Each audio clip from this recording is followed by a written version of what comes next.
പാലക്കാട് തത്തേങ്കലത്ത് പുലിയെ കണ്ടതായി നാട്ടുകാർ. 7 മണിയോടെ പുലിയെ കണ്ടുവെന്ന് നാട്ടുകാരൻ വനംവകുപ്പിനെ അറിയിച്ചു. വനംവകുപ്പിന്റെ RRT സംഘം സ്ഥലത്ത് തെരച്ചിൽ നടത്തുകയാണ്.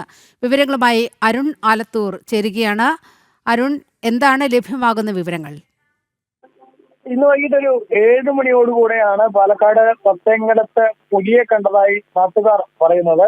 ബൈക്കിൽ പോവുകയായിരുന്ന വ്യക്തി ഈ പുലി റോഡ് ഇടമുറച്ച് കടന്നു പോകുന്നത് കണ്ടു എന്നുള്ളതാണ്. തുടർന്ന് നാട്ടുകാരും മറ്റും അവിടെ കൂടുകയായിരുന്നു.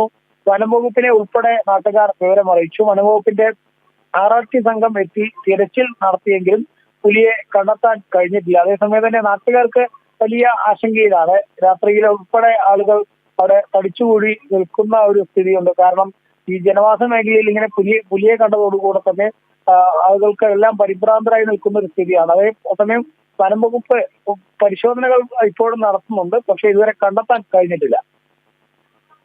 അരുൺ, ഈ തത്തേങ്കലത്ത് എന്ന് പറയുന്നത് വലിയ ജനവാസ മേഖലയാണോ? എങ്ങനെയാണ് അവിടുത്തെ ഒരു ഭൂപ്രകൃതി?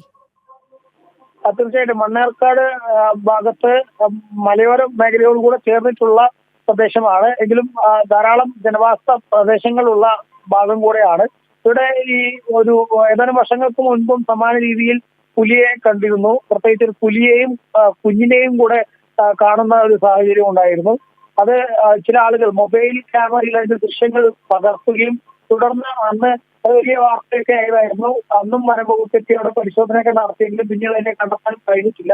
ഏറെക്കുറെ അതിന് സമീപത്ത് തന്നെ ആയിട്ടുള്ള ഒരു പ്രദേശത്താണ് ഇപ്പോൾ വീണ്ടും പുലിയെ കണ്ടു എന്ന തരത്തിൽ നാട്ടുകാർ പറയുന്നത്. എന്തായാലും ആളുകളിൽ വലിയ ആശങ്കയാണ് ഈ സംഭവം സൃഷ്ടിച്ചിരിക്കുന്നത്. അതുകൊണ്ട് തന്നെ എത്രയും പെട്ടെന്ന് വനംവകുപ്പ് കൃത്യമായി പരിശോധന നടത്തി ഈ പുലിയെ കണ്ടെത്തണമെന്നുള്ള ഒരു ആവശ്യം നാട്ടുകാർ ഉന്നയിക്കുന്നുണ്ട്. പാലക്കാട് തത്തേങ്കലത്ത് പുലിയെ കണ്ടതായി നാട്ടുകാർ. വലിയ പരിഭ്രാന്തിയാണ് ഇക്കാര്യം ജനങ്ങളിൽ സൃഷ്ടിച്ചിരിക്കുന്നത്. അരുൺ ആലത്തൂരാണ് വിവരങ്ങൾ പങ്കുവച്ചത്.